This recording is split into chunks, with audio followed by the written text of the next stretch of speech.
2 লক্ষ মা বোনের সম্ভ্রমের উপর এই দেশের জন্ম, আর যেই অভিযোগগুলোর সাথে জামাত আর তাদের নাম মিশে আছে, কাজেই মানুষের রক্তে লেখা আপনার যেই দেশটা, সেটায় আমাদের মানুষের যে ভবিষ্যতের শপথ, সেটা কিরকম হতে হবে, সেটা তো আপনার খালি ভোটাধিকার সাংবিধানিক একটা বিষয় তো না ভাই। মুন্নি আপা একটা অভিযোগ তুলেছেন, নকল সিল বানাতে গিয়ে জামায়াত নেতা ধরা পড়েছেন লক্ষ্মীপুরে। এই কেন নকল সিল বানাতে গেল জামায়াত বা ব্যালট বানাতে গেল, এটা একটা বিষয়। দ্বিতীয় বিষয় তিনি বলছেন ৭১-এর ভূমিকা নিয়ে প্রশ্ন তুলেছেন জামায়াতের ৭১-এর ভূমিকা, তারা কেন দেশ চালাতে আসবেন, এই দুটি প্রশ্ন উত্তর। জি, প্রথমে আমি একটু দুটা বিষয় একটু কথা বলে নিতে চাই। প্রথম কথা হচ্ছে যে ঢাকা বিশ্ববিদ্যালয়ে ডাকসু নির্বাচনে ঐক্যবদ্ধ শিক্ষার্থী পরিষদ নামে যে প্যানেলটি ছিল, সেটি প্যানেলের নাম এটা ছিল, কিন্তু সবাই জানতো শিবিরের। এবং সাদিক কায়েম তার 1 বছর আগে ফেসবুক স্ট্যাটাসের মাধ্যমে জানিয়েছেন তিনি শিবিরের দায়িত্বে আছেন। এরপরেও আসলে যেখানে আপনার প্রশ্নটা যেটা ছিল যে কেন তাহলে ঢাকা বিশ্ববিদ্যালয়ের মতন 5টি বিশ্ববিদ্যালয় আমরা দেখলাম যে শিক্ষিত এবং সমাজের প্রথম সারির নাগরিক যারা হবেন সেই ছাত্রীরা কেন শিবিরকে পছন্দ করছে, আমি বলবো যে শিবির নিজ যোগ্যতা এই জায়গাটি আদায় করে নিয়েছে। তারা গঠনমূলক কাজ করে, তারা নিরাপদ বোধ করাতে পারে, এবং এই ভয়েই কিন্তু দেখবেন শাহজালাল বিজ্ঞান ও প্রযুক্তি বিশ্ববিদ্যালয়ের ছাত্র সংসদ নির্বাচনটিকে পিছিয়ে দেওয়া হয়েছে কোনো রকম কারণ ছাড়া। এক ধরনের ইয়ের সামনে নির্বাচন কমিশনে অ্যাপ্লাই করা হয়েছে এবং এখানে মানববন্ধন টাইপের কাজকর্ম করে এটাকে বন্ধ করা হয়েছে। এটার কোনো দরকার ছিল না, এটা হচ্ছে হেরে যাওয়ার ভয় আসলে। হ্যাঁ, তো সেখানে দেখেন। আর আমি আরেকটা দ্বিতীয় কথা বলতে চাই যে কারা গুপ্ত ছিলেন তাদের, তাহলে ফাঁসি হলো কাদের, গুম কারা হলেন? এই অভিযোগটা রিপিটেডলি করার জি অবশ্যই সেটাকে স্বীকার করেই বলছি। তাহলে জামাতের যারা গুম হয়েছে, যাদের ফাঁসি হলো, যারা মিছিলে মিটিংয়ে, এমনকি 13 সালে বেগম খালেদা জিয়ার ডাকা মার্চ ফর ডেমোক্রেসিতে শিবিরের যে মনসুর আহমেদ খিলগাঁওয়ে শহীদ হলেন, তিনি কেন ওখানে গিয়েছেন? তিনি তো গুপ্ত ছিলেন না। তাহলে এই কথাটা আসলে আমার মনে হয় এটা কিছু যে আওয়ামী লীগেরও কিছু এরকম বাধা বুলি ছিল, এগুলোর মতন বলা হচ্ছে, আমি এটাকে গুরুত্ব দিতে চাই না। আপনি যে ব্যাপারটা জিজ্ঞেস করেছেন, জামায়াত এখন আওয়ামী লীগের সাথে থেকে ভোট জালিয়াতি করার চিন্তা ভাবনা করছে। জি আসছি। আমি আসলে জানি না এই ঘটনাটা জামাতের কিভাবে হইলো। যে কেউ এই কাজটা করলে অবশ্যই সেটা শাস্তিযোগ্য, এবং এই ভদ্রলোক যে দলেরই হোক তাকে শাস্তি দিতে হবে এবং এটার অভিযোগ করতে হবে। তিনি কিভাবে জামাতের হলেন আমি এই কানেকশনটা বুঝতে পারছি না। এটা কি কোনোভাবে তিনি নিজে স্বীকার করেছেন বা তিনি কোথাও গিয়ে বলেছেন? একই কথা পোস্টাল ব্যালটের ক্ষেত্রেও। তিনি জামাতের না, প্রিন্টিং প্রেসের মালিক আদালতে স্বীকারোক্তি দেন। এই সময় তিনি ভোটের সিল তৈরির নির্দেশদাতার নাম প্রকাশ করেন। স্বীকারোক্তি দেওয়া আসামির নাম সোহেল রানা, তিনি সদর উপজেলার টুমচর ইউনিয়নের বাসিন্দা এবং মারিয়াম প্রেসের স্বত্বাধিকারী। হ্যাঁ, তো what is the relevance with Jamaat? তিনি বলেছেন যে জামাতের এক নেতার নির্দেশে তিনি ব্যালট পেপারে সিল না, তাকে তো নাম বলতে হবে, তাই না? তাকে যদি আমি বলে আসি যে আপনি ধরা পড়লে জামাতের কথা বলবেন, এটা তো খুব কঠিন কিছু না। আপনি নাম বলেন, আমি আপনাকে ভেরিফাই করে বলে দিই, তাই তো? আচ্ছা, এখানে একটা কথা যে আসলে আইনশৃঙ্খলা পরিস্থিতিটার দিকে যদি তাকাই, যে কথাটাতে আমি শেষ করব, সেটা হচ্ছে ট্রান্সপারেন্সি ইন্টারন্যাশনাল বাংলাদেশের একটা জরিপে দেখেছেন 18 মাসে 68টি ধর্ষণ হয়েছে, সবগুলোর সাথে বিএনপি নেতাকর্মীরা জড়িত, এবং 600টি রাজনৈতিক অপরাধের মধ্যে 550টি বিএনপির নেতাকর্মীদের দ্বারা সরাসরি।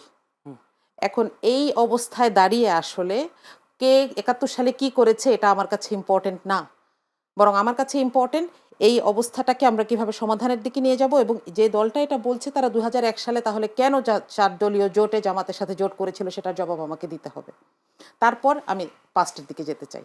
আরেকটা প্রশ্ন, সেটা হচ্ছে লক্ষ্মীপুরে 4 আসনের জামায়াত প্রার্থী গতকাল বলেছেন জামায়াতে ভোট দিলে জান্নাত অবধারিত। এটা কি ভোটের কৌশল নাকি? আর আমরা তো দেখছি জান্নাত, উনি বলছেন না, এটা অনেকেই বলেছে। এইটা বিএনপি থেকে শুরু করে অনেকে বলেছে। আমি আপনাকে বলি, এটা একটা স্ক্রিনিং এর সহজ উপায় হচ্ছে, এইটা কি নির্বাচনী আচরণবিধির লঙ্ঘন? যদি না হয় তাহলে এটা ছেড়ে দেন, এটা কথা বলার মতন টপিক না। কারণ এই যে কেউ বলছে যে জামাতের দাঁড়িপাল্লায় ভোট দিলে কি আসলে জান্নাত পাওয়া যায়, এটা ধানের শীষে ভোট দেওয়ার কথা বলা হচ্ছে। আমি আপনাকে 10টা উদাহরণ দেখাতে পারবো এখনই। হ্যাঁ, যে ধানের শীষে ভোট দিবেন, তারেক রহমানের নাম নেওয়ার আগে বিসমিল্লাহ পড়বেন, অজু করে নেবেন, এই কথাগুলো বলা হচ্ছে। তো এইগুলো আসলে পাল্টাপাল্টি অভিযোগের ব্যাপার। তো এখানে আমার মনোযোগ হচ্ছে একমাত্র যে আমার দেখার বিষয় আমার প্রার্থী কিংবা আমার এলাকার প্রার্থী কোনো প্রার্থী নির্বাচনী আচরণবিধি লঙ্ঘন করছেন কিনা।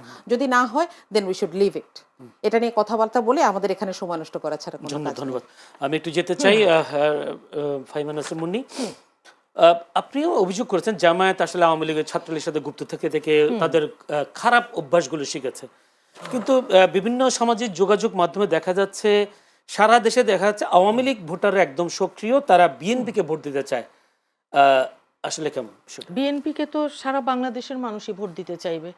বিএনপি তো কোনো আপনার এমন দল না যে অপ্রিয় হবে। আর প্রত্যেকটা সভা সমাবেশ, এই যে আমাদের দেশ নেতা করছেন, আমাদের তারেক রহমান সাহেবের সভা সমাবেশগুলোর দিকে দেখলেই তো বুঝবেন যে ইভেন জামাত আপনার আমাদের সভার ছবিও আপনি দেখেছেন, অপতথ্য, মিথ্যা তথ্য এবং প্রোপাগান্ডা কি হারে ছড়ায়, যে আমাদের ছবি দিয়ে বলে দিচ্ছে প্রথম আলোর সেই রিপোর্ট যে এটা তাদের। তো দেখেন, গণ অভ্যুত্থান পরিবর্তিত পরিস্থিতিতে একটা ওই যে যেই রিপোর্টের কথাটা উল্লেখ করেছে সেরকম কিছু ঘটনা ঘটেছে দেশব্যাপী, ল অ্যান্ড অর্ডার যে সিচুয়েশনটা।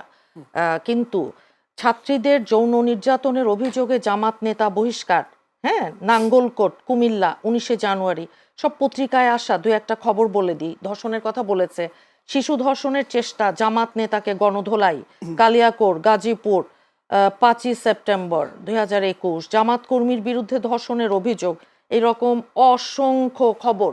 হ্যাঁ, এই যে আমার দেখতে থাকেন তাহলে, তো আমি সবগুলো পড়লে তো আপনার দিন কেটে যাবে।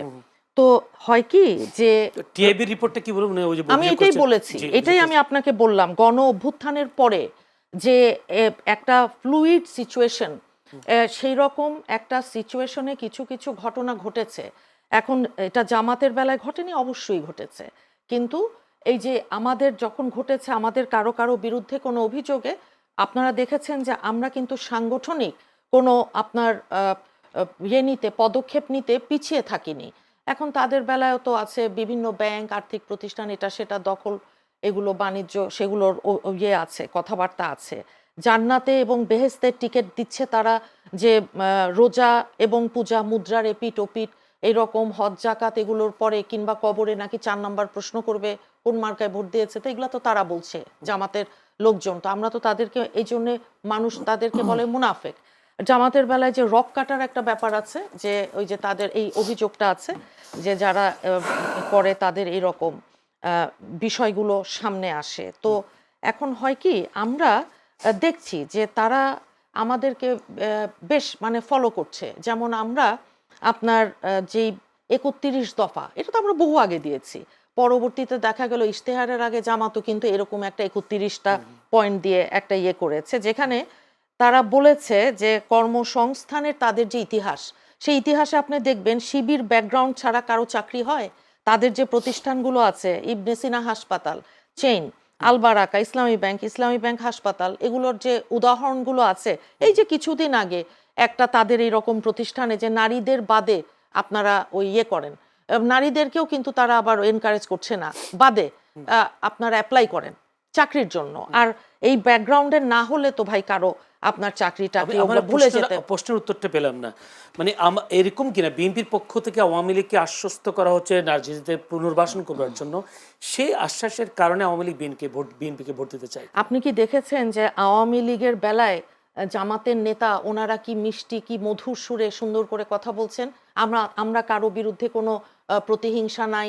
আপনারা কি দেখেছেন জামাতের ইশতেহারে ভারতের কথা কিভাবে বলা আছে? ভারতের ছবি দিয়ে জামাত যে ইশতেহার করেছে, ভারতের ইয়েতে বেলায় যে তারা বলেছে ভারতের সাথে জামাত সুসম্পর্ক তৈরি করতে চায়। তো বিএনপির ইশতেহার তো আপনারা দেখেছেন, বিএনপির ইশতেহার তো আপনি যদি ঘন্টার পর ঘন্টা সেটাকে স্ক্রুটিনি করেন এবং দেখেন সেখানে আমাদের যেই কথা আমরা যেটা বলেছি, একটা খালি বলি, বেসরকারি সার্ভিস রুলস, যেমন আপনি বেসরকারি চাকরি যদি করেন, বেসরকারি পেনশন ফান্ড, এই বিষয়গুলো তো ইনোভেটিভ, যেই প্ল্যানগুলোর কথা আমরা বলেছি। এখন দেখেন বাংলাদেশের 30 লক্ষ মানুষের রক্তের উপর এই দেশের জন্ম, 2 লক্ষ মা বোনের সম্ভ্রমের উপর এই দেশের জন্ম, আর যেই অভিযোগগুলোর সাথে জামাত আর তাদের নাম মিশে আছে, কাজেই মানুষের রক্তে লেখা আপনার যেই দেশটা, সেটায় আমাদের মানুষের যে ভবিষ্যতের শপথ, সেটা কিরকম হতে হবে, সেটা তো আপনার খালি ভোটাধিকার, সাংবিধানিক একটা বিষয় তো না ভাই। ভোটাধিকার আমার আপনার যেমন কনসিয়াস, আপনার বিবেকের, আপনি একটা জাতির যে সম্মান, একটা জাতির যে মর্যাদা, একটা জাতির জনগোষ্ঠীর অস্তিত্বের যেই প্রশ্ন, সেগুলো সব মাথায় রেখেই তো আপনি আপনার যেই সিভিক রাইট, আপনার যে একটা নাগরিক অধিকার, সেটা আপনি প্রয়োগ করবেন। জি।